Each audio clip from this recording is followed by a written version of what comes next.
Okay, Steve. Okay. Let me ask you this question.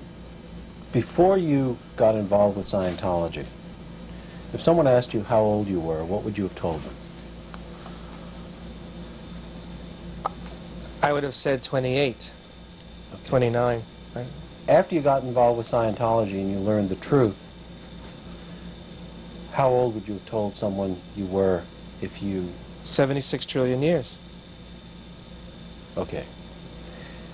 Now, I should point out that that's 76 trillion Earth years. But there's different kinds of time. There's linear time, there's chronological time, there's three-dimensional time. On some of my auditing folders, they go back to quadrillions and quintillions of years, because there's a formula to convert that to Earth years. I just wanted to let you know so that there wouldn't be any problem with that. Okay.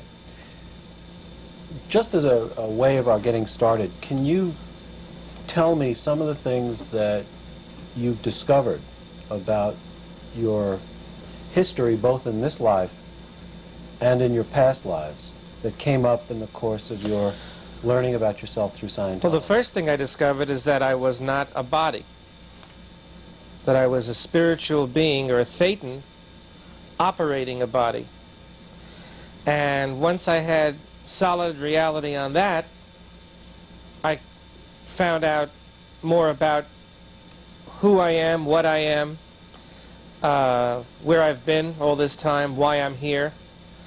Much of the data that I know is in this library. There's a tape called The Roll of Earth, which talks about this planet as a prison planet, and that we are here because it's a dumping ground. We're the undesirables, and this is a place where no one else of any knowingness really wants to be, because it's really a place for undesirables, for nonconformists, for the artistic, for criminals, for deviants, you know, different things like that. How was it that you came to learn about these things? What was the mechanism through which it happened? Well, through auditing, through training, through data, listening to tapes, reading books, proving a lot of it out on the meter, having it proved out on the meter, having verified some things that I thought could really be. I mean, I never knew why I didn't like certain things in the physical universe. Certain images annoyed me. And like what, for example? Well, first I'll give you the earliest example. When I was 6 months old, I refused to drink milk. And of course, in those days, the milk was in glass bottles. They weren't in plastic bottles. And when I was 6 months old, I would take the bottle and smash it against the wall every time my mother would give me a bottle of milk. But yet I would drink apple juice, orange juice. I love orange juice to this day. But milk, smashed against the wall. And my mother eventually gave up. She went into apathy over it. She just didn't give me milk anymore because she didn't want to clean up the glass.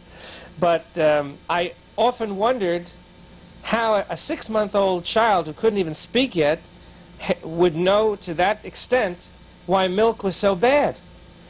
And I found out in Scientology that I had been poisoned by a wife who gave me milk to drink, and it was poisoned milk. And that incident carried forward into this lifetime, and naturally I didn't want any part of it. When were you poisoned?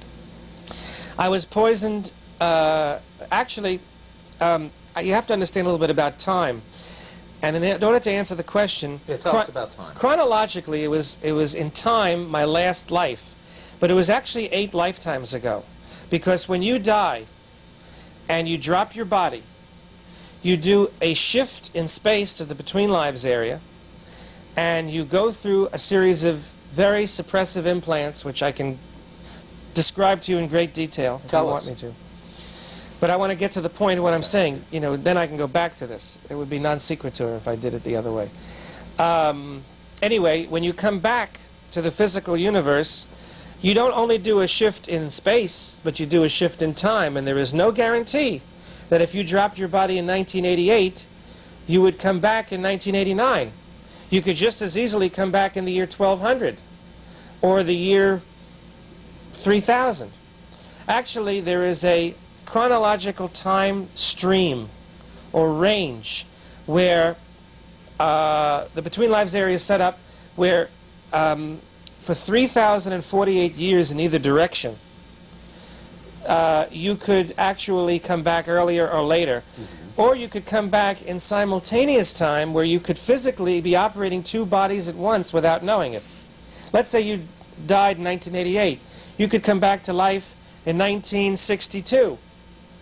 And you could, for the period from 62 to 88, you're physically operating two bodies as a thetan, but in your own time track, one is really before the other in sequence. But in the chronological time track, which has nothing to do with real time, you're physically operating two bodies. For example, when Alexander Graham Bell invented the telephone, simultaneously someone else invented it in Europe. And when Bessemer invented the steel process, a guy named, I forget the name, but there was someone else who invented steel at the same time. I have it, it's in one of my books. Book by whom? By L. Ron Hubbard. And what actually was, these were the same person.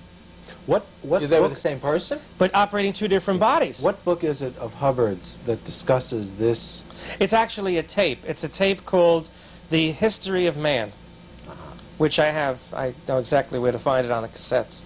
It's the third tape in the series called The History of Man. I know my library. Okay, wasn't I saying something before we did this? Oh yeah. So you could actually conceivably come back in a different time zone. So when I say it was my last lifetime when I got poisoned with the milk, chronologically it would have been because it happened in the 40s after World War II. I had been in the concentration camp. My name was Mordecai Kusvitz, and I lost 4 children. I lost my wife, and then I got married. I went after the war. I was the only one in the family that survived. I had a lumber mill in that lifetime in Poland, in Katowice, Poland. And I survived the war, and I went to Tahiti. And I met a girl there named Gabrielle Johannes on the island of Moorea. And she was much younger than me. I was like 53 at the time, and she was like in her early 30s. And she was unfaithful, and she poisoned me with milk. Now, you know, it's a funny thing. 3 years ago, part of my training in Scientology was to go back to that island and find this lady, who is now an old lady. You found her? And I found her. You found, what's her name? I found Gabrielle Johannes. She was living in Papeete. And I found her, and I confronted her with this, and I said, you're not going to believe this, but were you ever married to a Mordecai Kusvitz? And she was like taken aback, you know. And I finally, after explaining what had happened, and I had been in Scientology, and this is what had been transpiring, she hugged me, I forgave her, and everything was fine. And now, I did a partial release on the lock of milk. Lock means, well, you know what that means. Well, tell us. Okay, well, when you have a lock, it's a chain of incidents. It's not like an engram because you're not feeling pain and unconsciousness, but just the very thought of milk turning me off. Like if I couldn't watch a television commercial for milk because I would get physically sick. I would experience somatics. But now I can watch that commercial. I still won't drink the stuff, but I actually de-intensified the effect of the milk by actually confronting the incident. Exactly how did you do that in that particular case? In that particular case, by actually going back and confronting the death, confronting the place where it happened, and then confronting the murderer, the lady who did it, and forgiving her, and telling her, I'm still okay, and you're okay, and we're friends.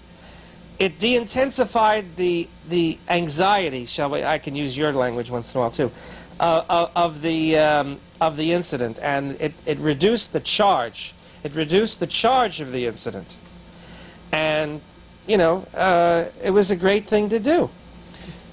It was part of my handling in Whole Track was to go back and actually locate this incident, locate the person, de-intensify the charge on the incident, and that was a major breakthrough I had in knowing